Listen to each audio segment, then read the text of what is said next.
এতিয়াৰ পৰা মানুহে ৰেচন কাৰ্ডৰ বিপৰীতে আমাৰ ৰাইজে ক্ৰয় কৰিব পাৰিব আৰু 1 জানুৱাৰীৰ পৰা 117 টকাৰ পৰিৱৰ্তে আমি 100 টকাতে এই তিনিওবিধ সামগ্ৰী আমি যোগান ধৰিম। সামগ্ৰী তিনিওবিধ একেলগেও কিনিব পাৰে বা পৃথকে পৃথকেও কিনিব পাৰে। অসমৰ 70 লাখ পৰিয়ালে এই আঁচনিটোৰ পৰা উপকৃত হ'ব আৰু ইয়াত কোনো সিলেকশন ক্ৰাইটেৰিয়া নাই। যাৰে ৰেচন কাৰ্ড আছে তেওঁলোকে এই আঁচনিটোৰ সুফল লাভ কৰিব পাৰিব। আজি আমাৰ অসমত প্ৰায় 34,000 ৰেচন কাৰ্ডৰ দোকান আছে, সুলভ মূল্যৰ দোকান আছে। প্ৰতিখন দোকানতে আজি একোটা অনুষ্ঠানৰ আয়োজন কৰা হৈছিলে।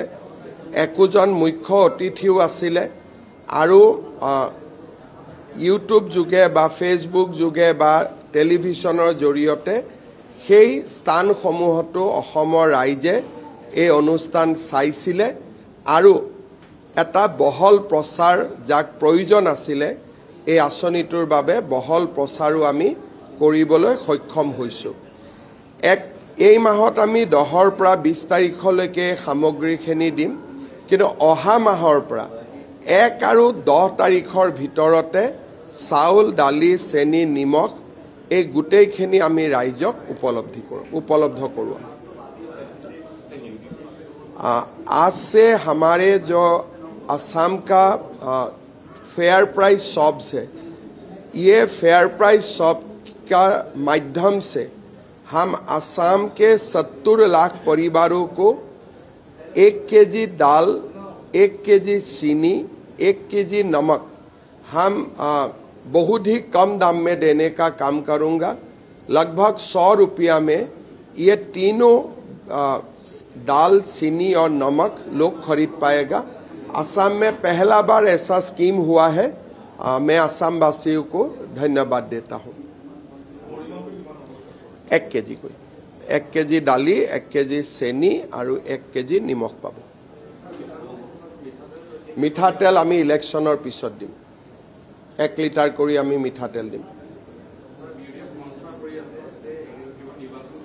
কিন্তু সবেইতো লৈ আছে, ৰাইজেতো লৈ আছে, ৰাইজেতো আপোনালোকক একো গুৰুত্বই নিদিয়ে।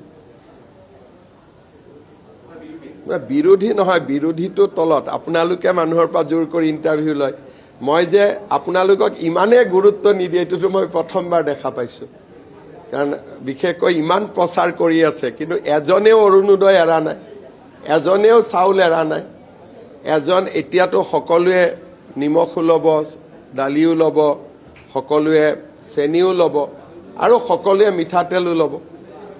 মইতো দেখা পাইছোঁ যে ইয়াত সাংবাদিকৰ ক্ৰেডিবিলিটিৰ ওপৰত এটা প্ৰশ্ন আহি গৈছে যে আপোনালোকৰ কথা ৰাইজে কিয় নামানে।